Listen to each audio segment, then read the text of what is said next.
Hello friends, and you may know that I'm doing a project reviewing all of Elton John's albums and grading each track, so I eventually produce a top 200 Elton John tracks. Now, so far I've reviewed 250 tracks, and I thought it might be useful to let you know my current top 20 Elton John tracks. And let me stress, this is just my latest top 20. I've been grading each track out of 10, so the ones at the sort of lower reaches of my top 20 are the ones that I've chosen from my 8 out of 10s. Then I'll move on to some of the 9 out of 10s, and the ones at the very top of my chart will be the 10 out of 10s. So in 20th place, I've got a track from this album, Don't Shoot Me, I'm Only the Piano Player, and it's Blues for Baby and Me. This is a wonderful slow burn track about a couple who are making their way. They're kind of escaping, they're fulfilling their dream, they're getting on a Greyhound bus and they're crossing America and they're looking to the future. It's a ballad with some very interesting accompaniment. We've got sitars on there. We've got a great lyric from Bernie Taupin, and Elton's given it a really good treatment. Although it's a slow song, it's worth staying with it because it packs a real punch. So that's at number 20.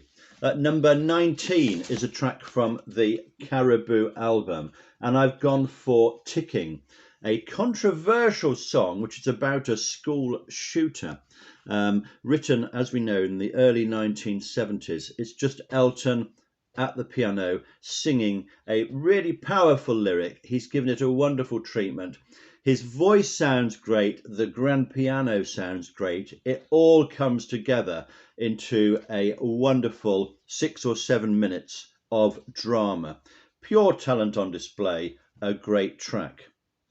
At number 18, more of a fun song actually, but it's one of Elton's most beautiful sort of pop creations, which wasn't a big hit. It's from Sleeping with the Past, and it's Club at the End of the Street. An almost perfect concoction of creating an atmosphere. Bernie's lyrics create this atmosphere of a place you can go to meet your friends, to listen to great music. There's lots of descriptions of the atmosphere and the surroundings. And Elton's written a really catchy pop tune for this. Nice harmonies. It all fits together as a lovely piece of nostalgia. At number 17, we're going to this album, The Captain and the Kid. Fairly underrated album for me. Every time I listen to this one, I like it a little bit more. And the track I've chosen from this is The Bridge. Now, this is a ballad. I think it's a favourite of Elton's as well. And it's about taking risks in your life. It's about crossing the bridge or fading away. I included this in my choice for Elton's Fantasy Farewell concert. And it's a lovely track when he does it live. Again, it's mainly him and the piano. A very powerful melody, and it's a good lyric. And obviously it's a metaphor, the bridge, for what might happen in life. If you don't know it, give it a listen and see what you think. At number 16, I'm going to the Goodbye Yellow Brick Road album. Obviously, this is a classic album for all Elton fans and maybe all music fans. And I've chosen Saturday Night's All Right for Fighting. This has been done many, many times by Elton, of course, in his live concerts, but it's still a great rock track. It's probably a toss-up between this one and The Bitch Is Back for his most well-known and most powerful rocker. I think this one just gets the edge. When you listen to it, the rawness and the energy with it are still so successful, and it was a golden time for his writing. At number 15, I'm going back to the otherwise patchy Caribou album, but who can have a top 20 without Don't Let the Sun Go Down on Me? This is another slow burn, but with just such an iconic refrain. It's been covered really powerfully by George Michael and other artists, and it packs such an emotional punch, this. It's a fine lyric, and it's Elton writing at his very best. For number 14 in my top 20 Elton John tracks so far, I'm staying with the Goodbye Yellow Brick Road album and the track Candle in the Wind. Well, This one needs no introduction from me. It's one of the best-selling songs of all time. But because it's reached that sort of iconic status as well, I think it needs to be in the collection. It is actually a very good song with a very good lyric. It's another slice of nostalgia, which Elton and Bernie are so good at. It's a very comfortable song to listen to and to sing or to play if you are into that sort of thing. So that's my number 14. Now, number 13, we go to the Captain Fantastic album, and I've chosen Someone Saved My Life Tonight. You might think that some of these are fairly predictable, but why are these songs so well known? Well, probably because they're very good songs. This very moving lyric is about a key moment in Elton's life when his life was literally saved by a friend. It's from those early days in London when he was writing.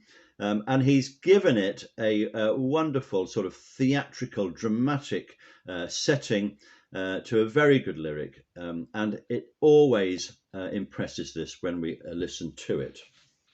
Number 12 in my top 20 comes from this album, Madman Across the Water, a particular favourite of mine. And I've gone for the title track, Madman Across the Water. This is a very moody, a very dramatic ballad which explores and plumbs the depths of mental despair, and the vivid images that Bernie has created are wonderfully set to music. It's incredibly shocking treatment in a way of this, and shows Elton's massive way of inventing tracks that are memorable and that stick in the mind. So if you don't know this track, get to know it if you can. It's a cracker. So number 11 in my top 20, we're sticking with Madman Across the Water, and we're going with the track Leave On. Now, Elton's done this a number of times in his live concert. This is another expansive story created by Bernie Taupin about this character, Leave On. It gets a really theatrical orchestral treatment. Again, a fantastic melody from Elton, and listen to the vocal on this. It's just so powerful. An exciting story on a very introspective album. So that's my number 11. Now, number 10, we're entering the top 10 now, and we're going to Blue Moves. Now, you might think this is predictable, but I've chosen Sorry Seems to Be the Hardest Word. It's an iconic love song. It's wonderfully sensitive. It's a lovely lyric, and Elton's setting of this shows he was the master of that moving ballad at the time. It's been covered by so many people, and it still stands up as a very moving track, and one that was quite important to me at that time when I got that album. Now we're down to number 9 in my chart. And we're going to the Tumbleweed Connection album. Again, a fantastic album as far as I'm concerned. And the one I've picked out here is just Elton and his piano, and it's called Talking Old Soldiers.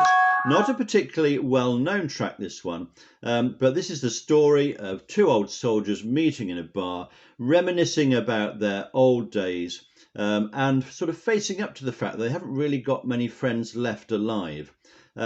It is spine-tinglingly dramatic and moving, this. Elton's voice in great form on this one. And I do love these story songs that are telling us something either about a particular period in history or about real characters. So that's at number 9. So number 8, and we're going yet again to Madman Across the Water. This time it's the opening track on side 2, Indian Sunset. This is another one of Bernie's stories from American history. It's about the plight of Native Americans. It starts with a solo voice from Elton, and it's one of those episodic songs that moves through different sections and never actually returns to its roots, but it develops through there. Each one of them is dramatic, each one of them with beautiful harmonies, great lyrics, and wonderful vocals from Elton. So that is number 8. Number 7 in my chart comes from Songs from the West Coast. And this is the song, This Train Don't Stop There Anymore. Elton was kind of looking to write a song in the kind of spirit of Bacharach and David, who are responsible for some of our most wonderful 20th century songs. And I think he's achieved this. The whole thing's a metaphor about relationships. It moves along in such a comfortable way, confident as well, and it's a beautiful pop song that you can listen to time and time again and still enjoy. Now, number 6, we are going back to Goodbye Yellow Brick Road, because this is Harmony. It's the closing song on this record. It's a very short one. I could have done with another couple of minutes of this. Harmony and me were pretty good company. Maybe a bit of a metaphor about his songwriting, but it also gives us an insight into relationships as well. It's dramatic and mysterious as well, this one, as well as being a beautiful song. So really great writing there, and that's Harmony at number 6. So we're down to my top 5 Elton John tracks, and remember, this is only a first instalment. This is only based on the albums I've reviewed so far. So there's about 8 or 9 studio albums I haven't yet reviewed, so this could easily change. Anyway, number 5 is from The Big Picture. Again, a bit of a mixed album, this one, but it does contain a few great tracks, and the one I love is Live Like Horses. Maybe a controversial choice, this one. It's a special song to me. I would compare it to Don't Let the Sun Go Down. It's got this wonderful refrain, which is about living free, about breaking free, and of course the metaphor there is the wild horses running. If you haven't heard it, please give this a chance. It's a slow burn, but it does reward, and that final chorus is so moving. It has been, of course, done as a duet with Pavarotti as well, so either of those versions are really good. Now, at number 4, I'm going to put, well, it's got to be from the Elton John album, and Your Song has got to be in there. This is a legendary piece of work. It's going to go down in history. People will still be singing this in decades, maybe centuries to come. It's just a perfect song, a wonderful conversational lyric, and a great setting and presentation by Elton. We don't need to say much more about that. I think most people would agree it's a great piece of work. Now, number 3, we're going back to Goodbye Yellow Brick Road, and it's the title track, Goodbye Yellow Brick Road itself. Again, such an unusual piece of songwriting, this one. It doesn't go anywhere you expect, except we've come to be quite comfortable with the way he writes this song. It's revolutionary songwriting as well. I like the lyrics even more now that I kind of understand them a little bit more. It's about somebody who goes to the city, is exploited there in some way, and possibly wants to return to their roots. So Bernie Taupin at the height of his expressive experimental powers, and Elton as well, in that mode to create something really unusual and striking.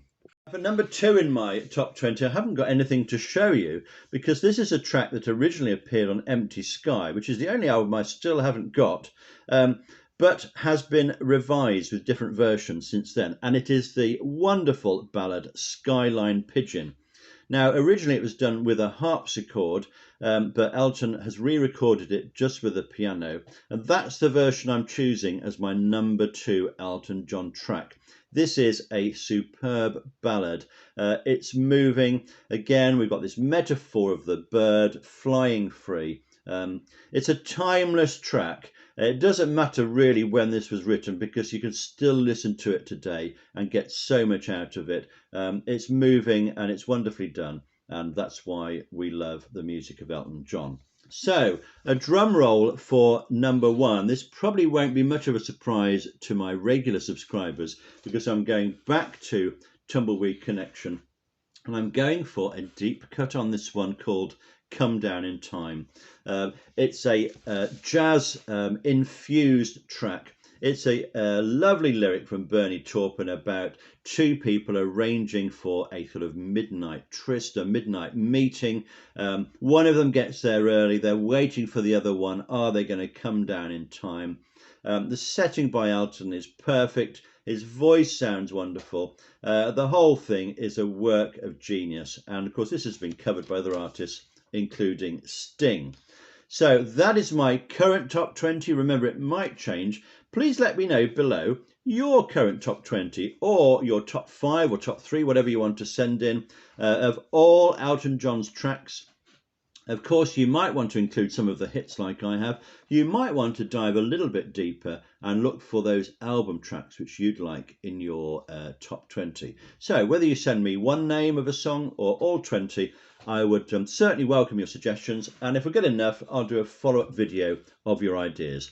That's it for now. See you soon. Subscribe if you want to. Don't forget, we're still standing.